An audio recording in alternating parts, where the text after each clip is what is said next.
familiar faces and new faces as well. Welcome, it's great to have you all here. Now today we are going to be looking at the story of Job, and the main theme we're drawing today is seeing a broken world through gospel eyes. Now if that sounds a bit airy-fairy, don't worry, we will get into it.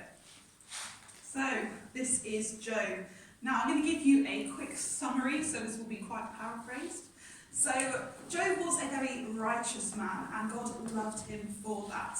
And one day Satan said to God, you know, Job only loves you and he only worships you because of all the stuff he's got. He's hedged into this very comfortable life, blessed with family and children and livestock.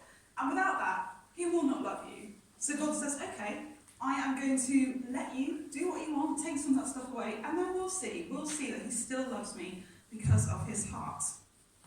So Satan goes ahead and, well, what does he take away?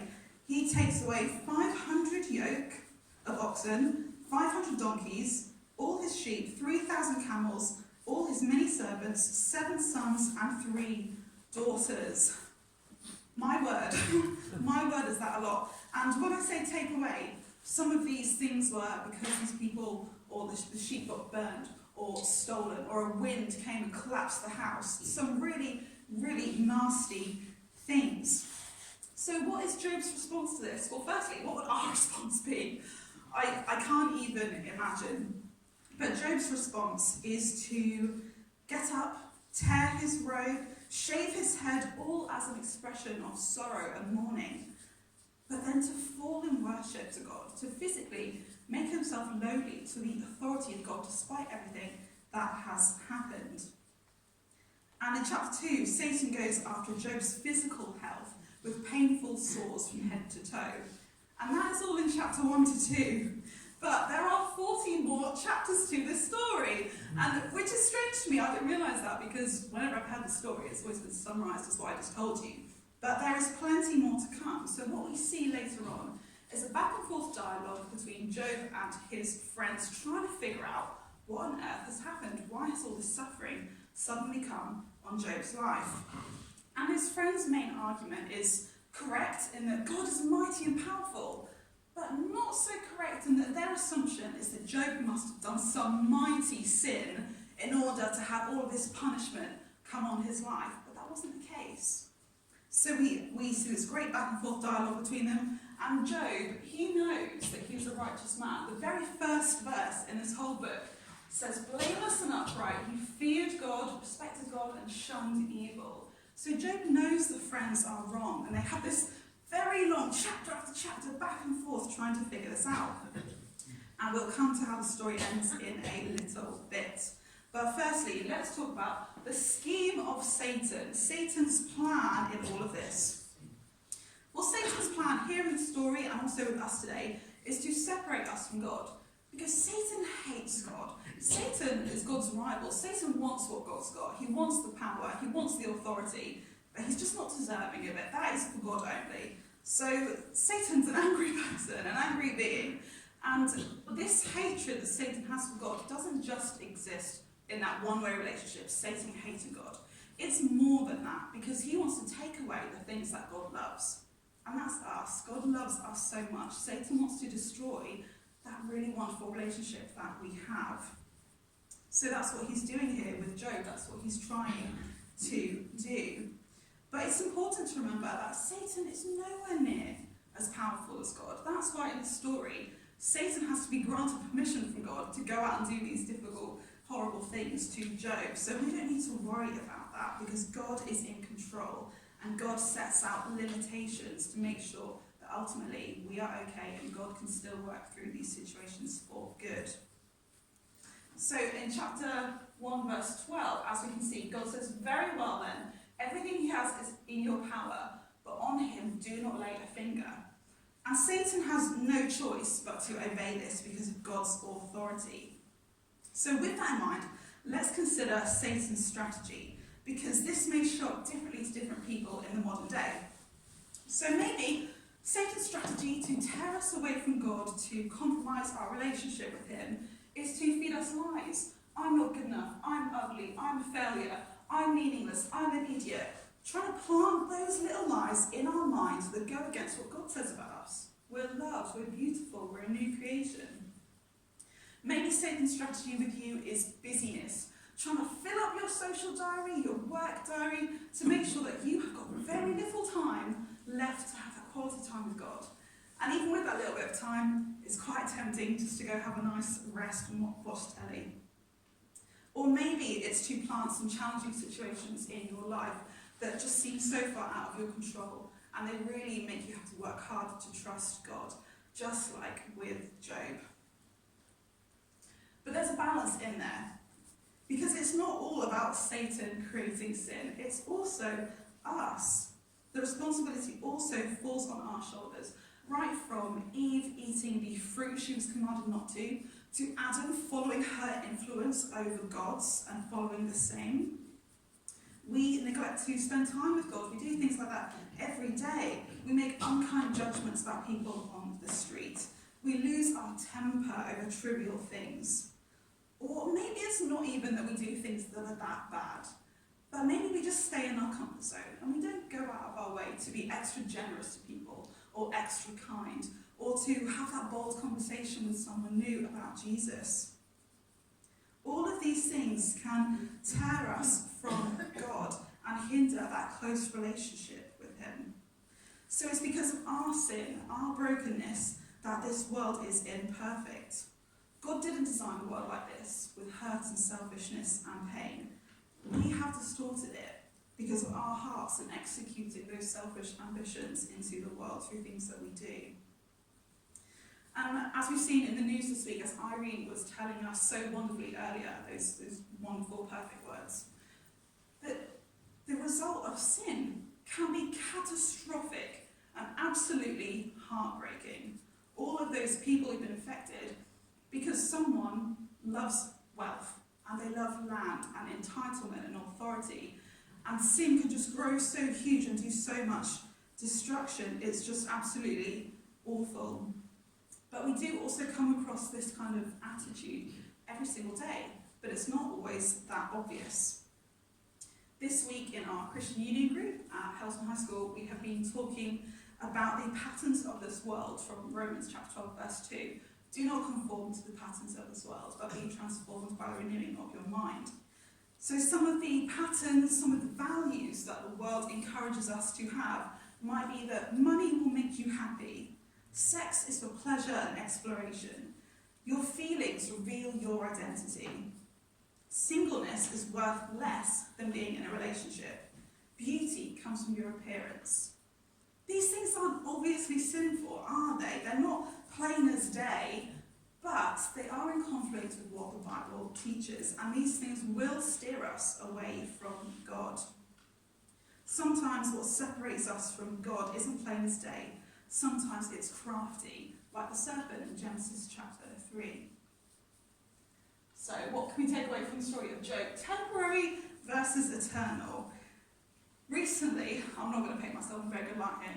Recently, my sister wanted to buy a new car, and the car she was really heavily considering was a baby blue Fiat 500. Very, very nice car.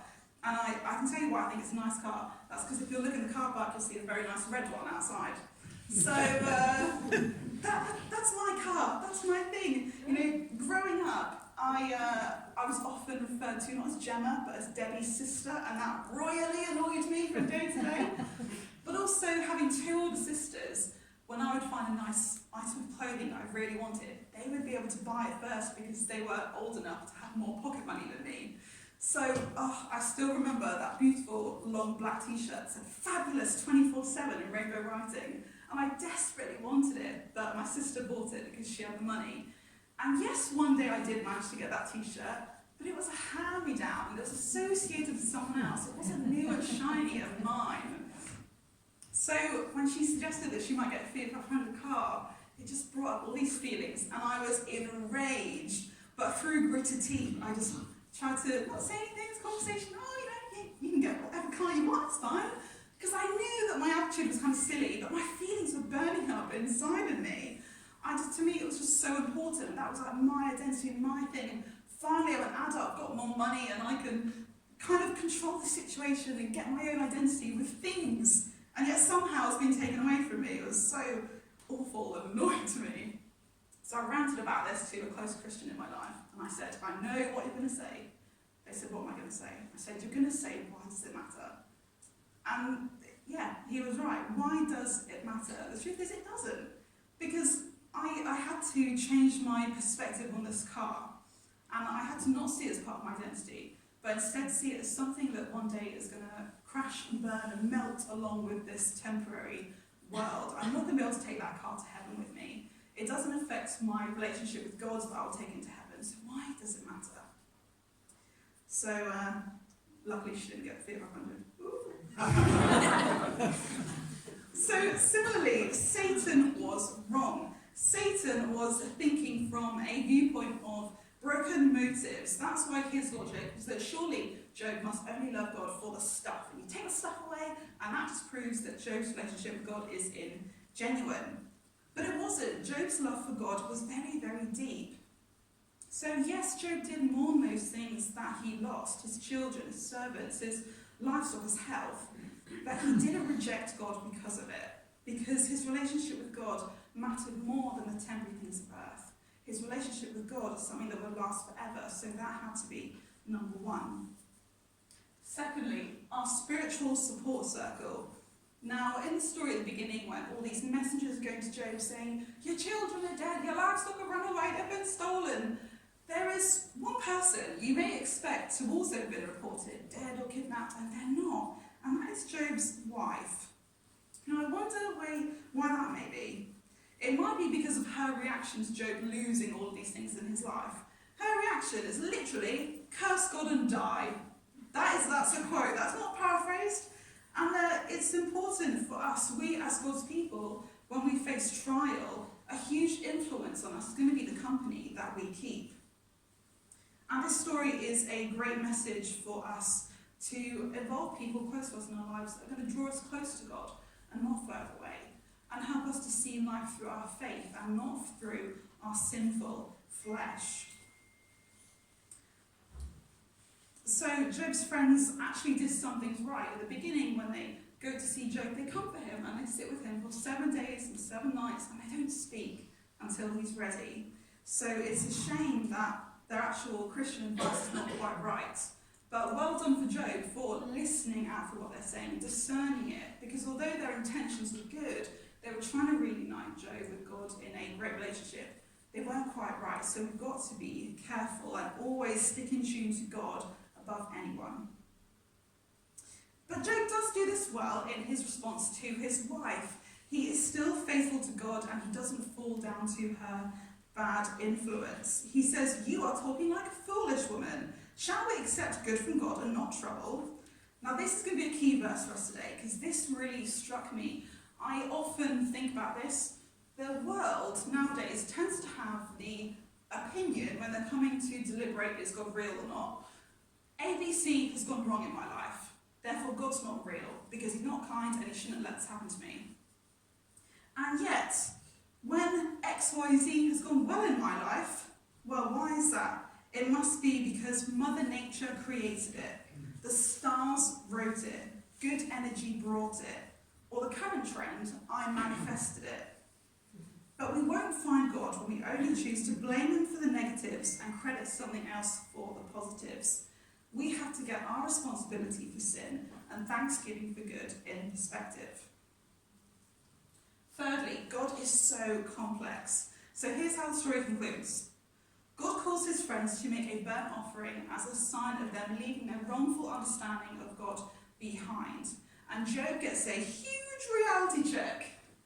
Don't worry, I'm not expecting you to read all this, but this is just 2 chapters of God questioning Job on his lack of understanding of the world. So God really puts this in perspective for Job. Job's understanding of God was boxed in, and those box walls had to be broken through on all sides. How could we ever understand God's reasoning for things when he is so much more mighty than us? He was at the beginning of time, before the beginning of time. He's outside of time. He's created everything. He is so much greater than we will ever know. So we have to put our trust in him when we come across difficult times in this broken world. So, let's conclude with a little analogy. Now, there probably are plot holes in this analogy, but bear with me, I'm hoping there'll be some good links. Because as God's people, we're in a funny place. We're living in a physical, broken world, but our hearts are saved and we're in a lovely relationship with Jesus. So it's a bit weird that we're saved, we've got heaven, eternity to come, but physically we're still living in this world. And it's a bit like this world is very dark, and it's like we have only got half good eyesight, so we don't see everything for what it is, we don't truly understand. And we can choose to lean into that with some nice fun sunglasses, and we can have fun, and we can create our own rules, our own ways of doing things, and we can enjoy it and just accept, yeah, okay, this temporary world, I'm temporary too, and I'm going to enjoy it how I like. But like I say, that's only temporary, and that means that we'll be temporary too. But Jesus offers us something else. He has got the prescription glasses. Now, when we wear these, it doesn't mean that we can now see completely as God does. It doesn't make us equal with God, but it helps through Jesus' eyes to give us an understanding of God's purpose for this world. So now we can start to see things differently. Now, when my sister says she wants to buy a Fiat 500, I'm not going to be enraged and feel threatened because of my identity in that car. I can be more peaceful about it, and I can think quicker, this doesn't really matter, though, does it? Or even better, okay, how can I build a relationship with my sister based on having the same car? What activities can we go out and do together with a new car? I'm looking at things differently through God's love. And it's a daily choice. Sometimes we might be tempted to remove these and then just, be a bit selfish, kind of neglect God. But we can always turn back and choose to see things as He does, as He has blessed us to see.